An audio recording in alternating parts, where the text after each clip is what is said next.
5 மீனவர்களுக்கு அரிவாள் வெட்டு. வணக்கம் எவ்ரிபடி. ஆமாம், நீங்கள் கேட்ட செய்தி உண்மைதான். தூத்துக்குடியில் 6 பேர் கொண்ட கும்பல் கையில் அரிவாளோட வீடு பூத்து 5 பேரை வெட்டியிருக்காங்க. அவங்க ஏன் எதுக்கு வெட்டினாங்க அப்படின்னு இந்த வீடியோவில் நம்ம அனலைஸ் பண்ணலாமா?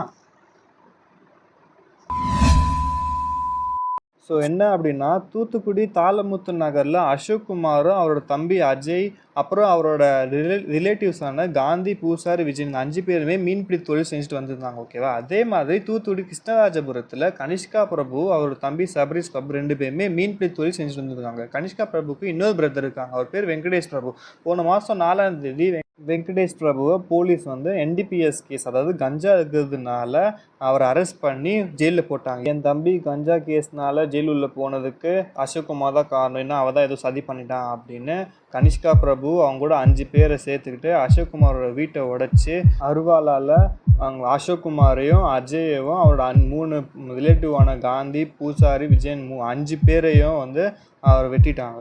நல்லபடியாக உயிர் சேதாரம் எதுவும் ஆகலை. வெட்டு வாங்கின 5 பேருமே தூத்துக்குடி GH ஹாஸ்பிட்டலில் இப்போ அட்மிட் ஆகிட்டு ட்ரீட்மெண்ட் பார்த்துட்டு வராங்க. 6 பேர் கொண்ட கும்பல் வீட்டை உடச்சிட்டு போனாங்கல்ல, அவங்க உருட்டுக்காட்டி எடுத்துன்னு போயிருந்தாவது இவங்க க்ரீவியஸ் ஹர்ட் தான் பண்ண போயிருக்காங்க அப்படின்னு சொல்லி ஆர்கியூ பண்ணி இவங்களோட தண்டனை காலத்துக்கு வச்சுக்கலாம். ஆனால் இவங்க அப்படி பண்ணல. இவங்க அருவாள் எடுத்துன்னு போயிருக்காங்க.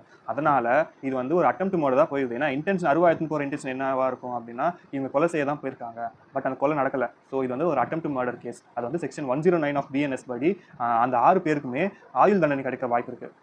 இன்னும் சுவாரஸ்யமான கிரைம் ஸ்டோரிஸை டீகோட் பண்ணி அனலைஸ் பண்ணுறதுக்கு இந்த பேஜ் லைக் பண்ணிக்கோங்க, ஷேர் பண்ணிக்கோங்க, ஃபாலோ பண்ணிக்கோங்க. நெக்ஸ்ட் வீடியோவில் உங்களை சந்திக்கிறேன். This is Arjun for you. Bye.